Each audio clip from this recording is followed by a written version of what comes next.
but also the request. We're going to go to Adam Schiff right now, the chairman of the House Intelligence Committee, who is speaking. Let's listen in. Many did around the country reviewing the Mueller report or those sections of it that were not redacted. And I'd like to share with you some early observations from what I've been able to read so far.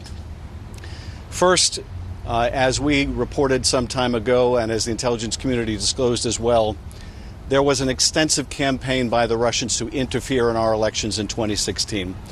That interference took many forms, but most significantly, it took the form of an effort through social media to divide the country, to push out favored narratives, to assist the Trump campaign on social media through a massive effort led by the Internet Research Agency out of St. Petersburg.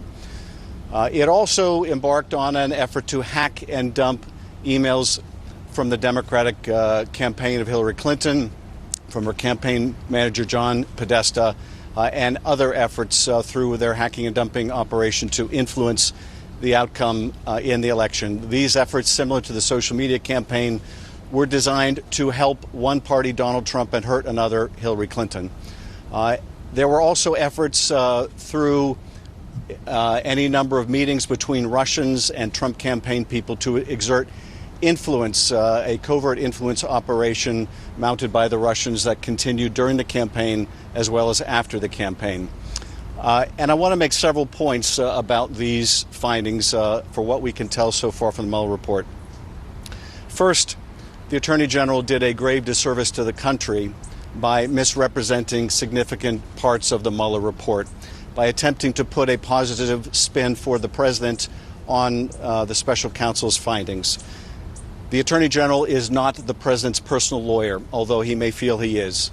He is supposed to be the highest law enforcement officer in the land, and he is supposed to represent the interests of the American people. But when the Attorney General gives the perception that the president fully cooperated in the investigation when he didn't, that they provided all the information materials when they didn't, when the president in fact deprived the special counsel of perhaps the single most important piece of evidence, that is his own verbal testimony, that misleads the American people. When the Attorney General represents on the obstruction case or suggests that the special counsel desired him to make that decision, that the special counsel wasn't mindful of the Office of Legal Counsel opinion that a special counsel cannot indict a sitting president, when the Attorney General mischaracterizes the report in that way, he does a disservice to the country. A few things leap out about the substantive allegations on obstruction of justice and the issue of conspiracy.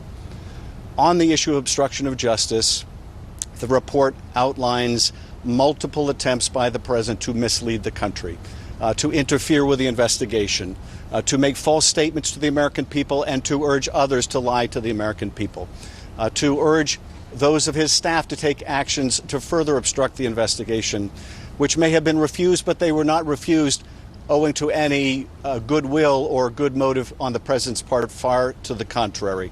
That these actions had a material impact on the investigation, that in fact the special counsel was deprived of information, or at least the timely access to that information as a result of things that the president did and said.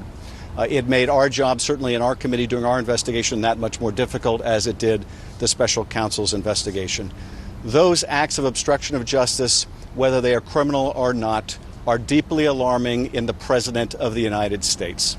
And it's clear that Special Counsel Mueller wanted the Congress to consider the repercussions and the consequences. It is clear the special counsel believed that no one was above the law, and that includes the President of the United States. The Attorney General's actions would make the President above the law, would make the President such that he cannot commit the crime of obstruction of justice. That was not the special counsel's view. If the special counsel, as he made clear, had found evidence exonerating the President, he would have said so. He did not. He left that issue to the Congress of the United States, and we will need to consider it.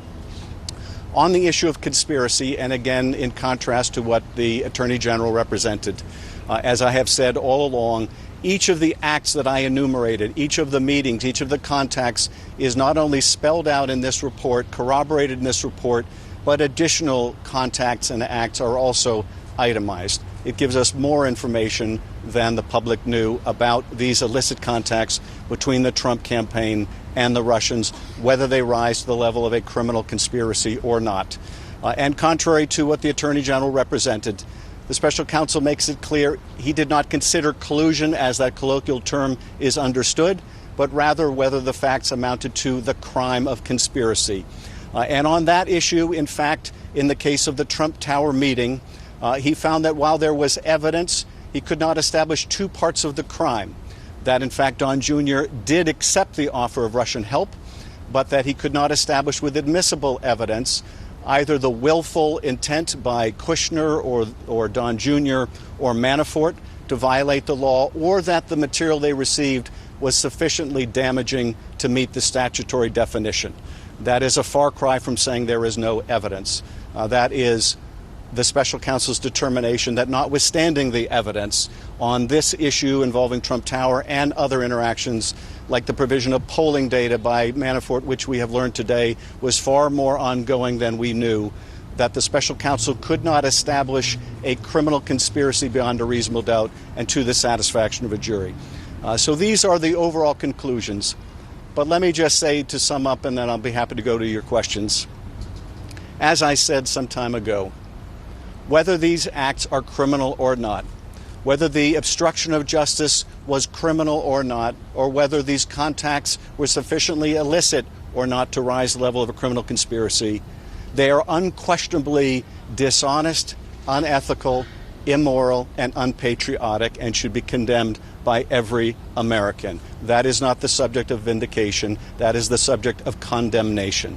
And that is how I think we should view the Mueller report. And I'm happy to go to your questions. Mr.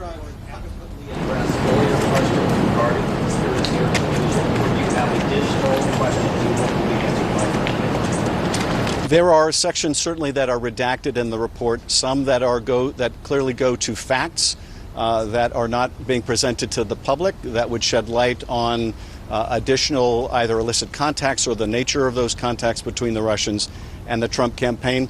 But other sections that are almost completely redacted go to the prosecutorial judgment.